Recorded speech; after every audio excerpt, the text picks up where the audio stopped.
Добре, нека започнем с един въпрос. Замисляли ли сте се какво, ама наистина какво, свързва един гросмайстор по шах с олимпийски щангист? На пръв поглед изглежда, че нямат абсолютно нищо общо, но днес ще надникнем зад завесата, за да видим една скрита система, която обединява всички елитни спортове по един наистина изненадващ начин. Да, знам, звучи малко като начало на виц, нали? Единият е чиста мисъл, концентрирана стратегия. Другият – прецизен контрол над машина при скорости, които спират дъха. А третият – сурова, експлозивна физическа мощ. И все пак, колкото и да са различни, съществува една обща нишка, която ги прави част от едно и също елитно семейство. И така, за да разплетем тази загадка, трябва да започнем от основите. Трябва да си отговорим на един ключов въпрос. Какво всъщност прави един спорт елитен? Ето го и официалното определение, но нека се спрем на една думичка тук. Максимални. Точно тя променя всичко. Тук не става въпрос просто за участие, за здраве или за забавление. Не. Говорим за едно целенасочено изтласкване на границите на човешките възможности и то в силно конкурентна среда. В крайна сметка, всичко се свежда до тези две неща. Те са абсолютно задължителни. Първо, трябва да има стремеж към конкретно измеримо постижение. Дали ще е по-бързо време, по-голяма тежест или повече точки, няма значение. И второ, това трябва да се случи в рамките на състезание, където има пряка надпревара. Ако липсва едно от двете, просто не говорим за спорт за високи постижения. Толкова е просто. Добре, сега, след като си изяснихме дефиницията, е време да разкрием и голямата тайна. Оказва се, че всеки един елитен спорт на планетата, абсолютно всеки, може да бъде класифициран в едно от 5 основни семейства. И точно тук, в тези семейства, ще открием отговора на първоначалната ни загадка.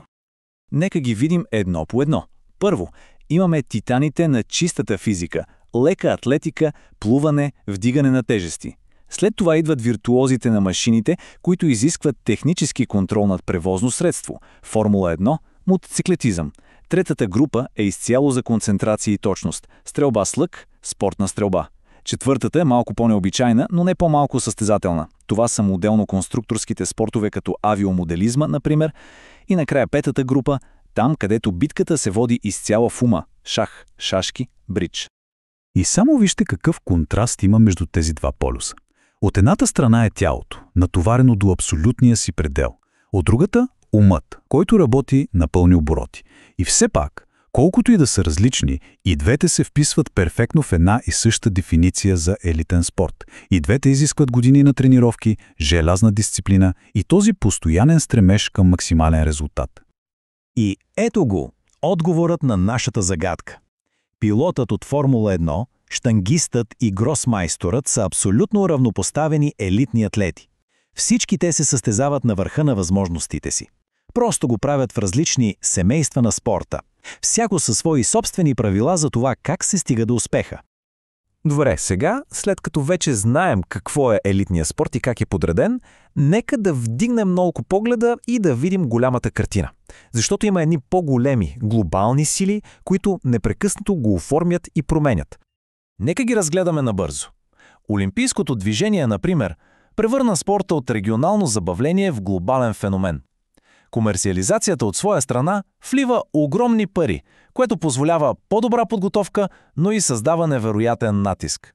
Разбира се, двигателят на всичко е този безкраен глад за нови и нови рекорди. Но за съжаление, този стремеж има и своята тъмна страна – допингът, който си остава една от най-големите заплахи за честната игра.